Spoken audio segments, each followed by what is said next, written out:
Terkadang sikap hati menolak ini dibentuk dari kebiasaan bertahun-tahun di gereja yang jarang mendengar seruan-seruan seperti ini. Iya. Sehingga kalau sekali dengar rasanya tidak enak di telinga, apalagi di hati.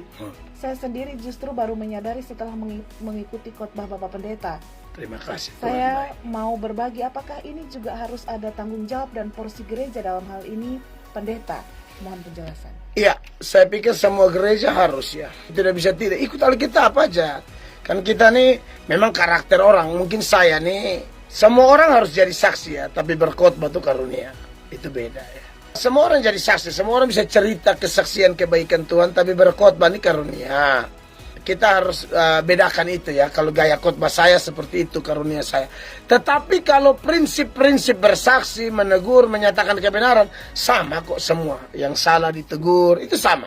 Jadi kalau menyatakan kebenaran sejujur-jujurnya, tidak perlu bilang lu karunia khotbah atau tidak. Saya yakin kok banyak pendeta hari ini yang bertitel pendeta dilantik oleh sinode tertentu menjadi pendeta. Saya tahu beberapa di antara mereka dan kebanyakan memang tidak ada karunia khotbah. Saudara bisa lihat itu.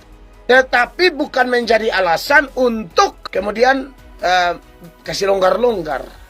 Jadi harus di gereja ya. Di gereja mulai menyatakan itu. Saya pribadi, puji Tuhan, Tuhan buat hati kami, saya dan tim, percaya pada firman-Nya, percaya pada anugerahnya. Misalnya seputaran jemaat datang gereja atau tidak, itu kan Tuhan punya kuasa. Kisah Para Rasul 16 ayat 14 itu Lydia tuh hatinya dibuka oleh Tuhan. Paulus juga berkata kepada jemaat di Korintus itu, 1 Korintus 3 ayat 5, 6 sampai 7, inti berita itu Paulus bilang, aku menanam, Apolos menyiram, tapi pertumbuhan Allah. Yang penting bukan yang menanam atau yang menyiram, tapi Allah yang memberi pertumbuhan. Saya percaya itu. Jadi saya ya melakukan sejujur-jujurnya saja. Kebenaran omong apa ya saya sampaikan. Toh yang menarik orang Tuhan seperti Yohanes 6 ayat 37 yang berbunyi, semua yang diberikan Bapa kepadaku akan datang kepadaku, dan barang siapa datang kepadaku ia tidak akan kubuang. Di ayat 44-nya dari Yohanes 6 itu mengatakan tidak ada seorang pun dapat datang kepadaku, kata Yesus, jikalau ia tidak ditarik oleh Bapa yang mengutus aku, dan orang itu akan kubangkitkan pada akhir zaman. Dengan dasar percaya pada ayat-ayat seperti ini dan ayat-ayat lain yang senada, saya melayani saja.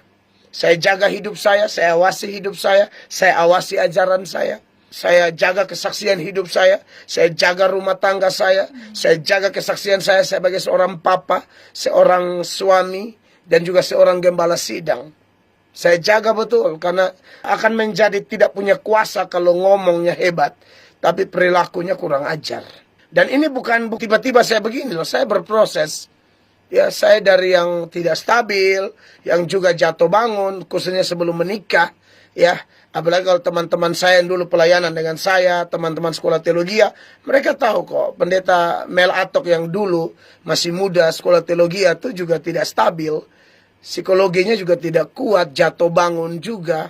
Tapi puji Tuhan, seperti saya pernah khotbah bahwa kita belajar taat itu memang belajar dari jatuh bangun sampai berkemenangan atas dosa tertentu.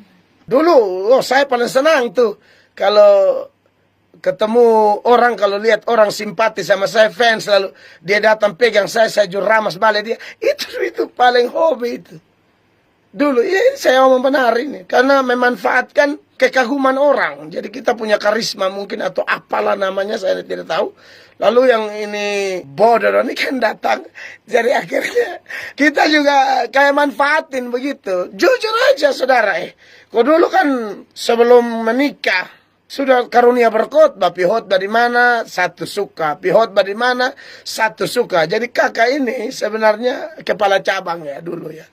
Di mana-mana ada cabang. Ya, apalagi kalau istri saya yang bersaksi di lebih. Maksudnya dulu istri saya juga kepala sakit dengan saya. Awal pacaran aja ini kita berbagi lah. Awal pacaran saja istri saya bilang, wah kak ini tidak bisa begini. Kalau kita memang rencana mau nikah, tolong dong ya kan. Akhirnya saya bilang siap, ada kakak bertobat. Akhirnya kita komitmen gitu loh. Saya punya istri bilang, bukan masalah apa-apa, saya lihat kakak bagonceng dengan satu. Dan dia peluk. Kakak tidak larang. Soalnya itu kakak takut dia jatuh. Tidak bisa. Jadi dulu ini saya omong karena geli sendiri gitu loh. Dulu kayak begitu. Tapi sekarang mana ada, saudara lihat.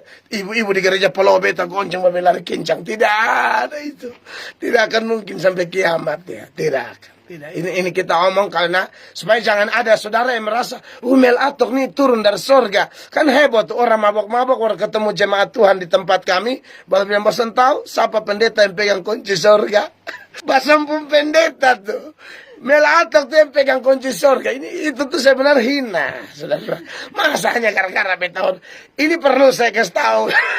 Jangan pikir Mel Atok ini sok suci. Tidak, saya berproses juga. Kita kan jatuh bangun untuk berkemenangan atas dosa tertentu. Dan saya lihat Roh Kudus kasih saya kekuatan dengan urapannya, dengan firmannya. Saya berkemenangan. Saya tidak mau lagi urusan basonto perempuan ke dulu. Supelayanan masih muda sebelum kawin juga masih mau begitu-begitu. Ya bukan sonto yang apa. Hanya lebih kayak memanfaatkan saja. Dan itu dosa.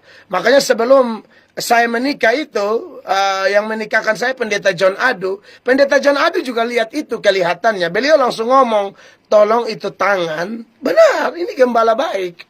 Tolong itu tangan yang suka pegang-pegang, mele. Kasih ingat langsung. Di situ saya bertobat. Karena banyak sekarang pengkhotbah tim doa. Doa alasan, ayo kita bergandeng tangan. Kiri kanan dia, ini yang bagus punya. Ini kan bahaya, kasihan. Atau ayo kita berpelukan, ini kurang ajar. Ya, saya tidak mau begitu. Itu kadang-kadang terjadi perselingkuhan di pelayanan gara-gara gandeng tangan, doa gandeng tangan. Ayo mari kita bergandeng tangan. Setengah jam lagi itu kan lama. Jadi gereja harus beri teladan ya, keras tapi teladan ya. Kita semua berproses kok. Jangan merasa juga saya tidak bisa. Tidak. Ayo, maju kita bisa ya. Tuhan berkati.